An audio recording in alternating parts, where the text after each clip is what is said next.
আসসালামু আলাইকুম বন্ধুরা, তোমরা কি জানো রাস্তায় বসারও কিন্তু আদব রয়েছে। একদিন নবী সাল্লাল্লাহু আলাইহি ওয়াসাল্লাম দেখলেন কয়েকজন সাহাবী রাস্তায় বসে কথাবার্তা বলছেন। তিনি বললেন, তোমরা রাস্তার ওপর বসা ছেড়ে দাও।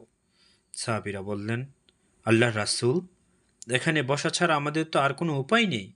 এটা আমাদের বসার জায়গা, এখানেই আমরা কথাবার্তা বলি। নবীজি বললেন, যদি রাস্তায় বসতেই হয় তাহলে তোমরা রাস্তার হক আদায় করবে।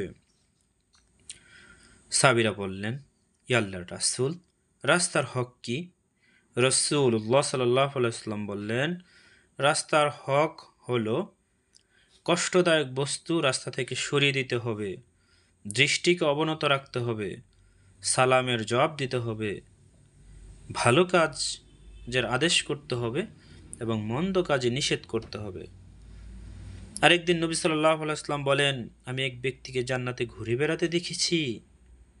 জানো, লোকটি রাস্তা থেকে একটি কাঁটাওয়ালা ডাল সরিয়ে দিয়েছিল। এই কাজে খুশি হয়ে আল্লাহ তাকে ক্ষমা করে দিয়েছেন এবং জান্নাত দিয়েছেন।